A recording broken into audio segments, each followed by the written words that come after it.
Meta Quest 3 is coming later this year, and on this channel you can expect to see a lot of Quest 3 coverage leading up to the release. So to get out in front of all the Meta fanboy comments I'm sure to get in the coming months, I thought it'd be good to make this video early. Let's go over the top 3 reasons why you may not want a Quest 3, starting with number 3. Number 3, you're expecting and prefer high-end graphics. A lot's been made of the Quest 3 being twice as powerful as the Quest 2, primarily because of its new XR2 Gen 2 chip. So it's understandable to expect next generation graphics as seen in some PC VR and now PlayStation VR 2 games. The reality is, well, this isn't going to happen. I'm working on a video breaking down the Quest 3's hardware and what we can realistically expect, but anyone thinking a mobile headset will have the power of a high-end PC or a next-gen console like a PlayStation 5 is going to be sorely disappointed. Unfortunately, the tech just isn't there yet. Some developers have been able to work miracles on Quest 2 games, but they're the exception rather than the rule. I do expect a step up in visuals from the Quest 2, which is one of the primary criticisms about that headset, but it's still going to be a step below what we're seeing on the high end of the flat screen gaming world. So just like I wouldn't recommend anyone who cares about photorealistic graphics in their games to pick up a Nintendo Switch, if graphics are what you care most about in gaming, this headset is likely going to be a hard pass. Number 2, the lack of value.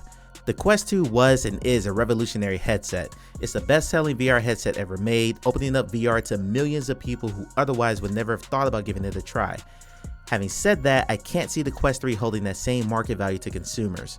For one, it will be significantly more expensive.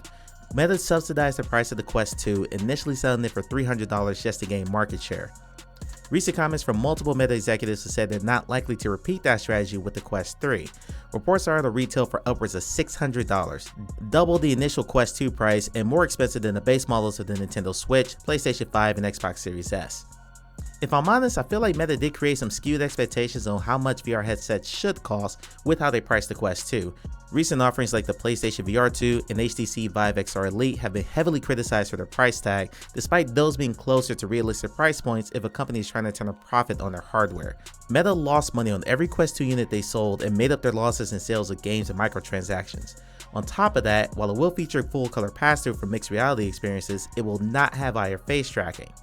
For people who use Meta primarily for social experiences like VR chat, the lack of these features could be enough to turn them away. Moreover, Quest 3 is expected to be backwards compatible with the Quest 2 library, so unless there are multiple Quest 3 exclusives that are must-play games, a lot of consumers may be content to sit tight with the Quest 2.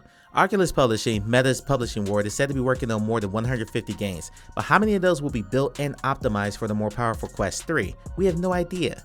Meta executive Mark Rapkin said it's up to Meta to prove to consumers that the elevated price tag will be worth it. They definitely have their work cut out for them. Finally, number 1. The number 1 reason to not buy a Quest 3 is the company making it, Meta. Meta has poured a ton of time and money into VR, and there's no denying they've helped to grow the player base in VR as a whole. Having said that, they're still Meta, a company that has made the bulk of their money from advertising and selling data, namely your data and my data. Personally, I feel like this point could be a bit overblown. In the digital age, I pretty much assume that any software or tech that I use is currently using my data in one form or another. That doesn't mean I don't understand anyone who would shy away from Meta and their products because of their business practices. Mark Zuckerberg has had to defend his company against privacy concerns for years, going as far as having to testify in front of the US Congress.